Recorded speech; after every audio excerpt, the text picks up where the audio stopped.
राधे राधे सबैलाई नमस्कार।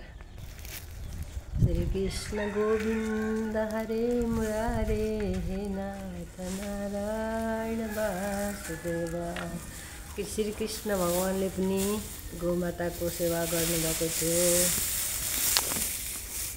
र गौमाता घरमा राखेको अत्यन्त राम्रो हो र नित्य सेवा गर्न पाउँदा त बहुतै राम्रो हुन्छ।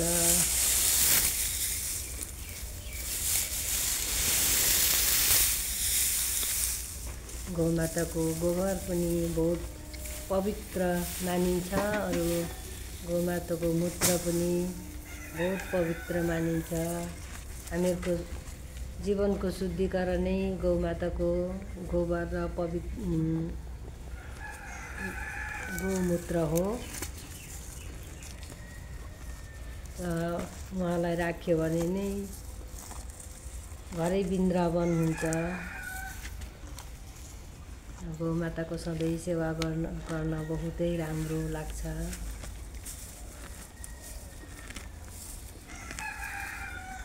एउटा भजन छ नि, सानो भजन भनिदिन्छु है त, सुन्नुहोस् कस्तो लाग्छ र लाइक शेयर कमेन्ट गर्नुहोस्। गाई हेर्नु गोबर सर्नु नित्य दिनु घाँस, गौमाताले आशिक दिन्छिन् वैकुण्ठमा बास। गौमाताले आशिक दिन्छिन् वैकुण्ठमा बास। गौमाताले अन्न धन घरैभरि पार्छिन्, विघ्नहर्ता गणेशजीले दुःख सबै हर्छन्। विघ्नहर्ता गणेशजीले दुःख सबै हर्छन्।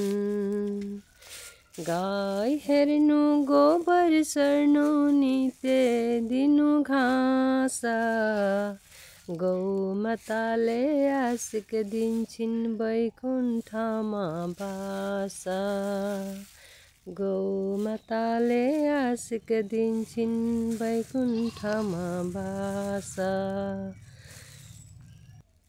गौमाताको गोबरले पनि भूमि पनि शुद्ध हुन्छ, पवित्र हुन्छ। हेर्दै गर्नुहोस्, तुलफुल पनि लह भएर आउँदछ गोबर लगायो भने। र अहिले केमिकलका वस्तुहरूले बहुतै बिमार उब्जाएको छ। गोबरहरू लगाएर बनाएको रोपेको सब्जीहरू पनि बहुत राम्रो हुन्छ साथीहरू। र गाई पाल्न त बहुत राम्रो हो। कृष्ण भगवानले पनि गौमाता पाल्नु भएको थियो। गौमाताको शरीरमा पनि 33 कोटी देवताले बास गरेका हुन्छन् भन्ने कथामा छ। र हेर्नुहोस्, म पनि गाई बाँध्न लाँदैछु। अन्त तक हेर्नुहोस्।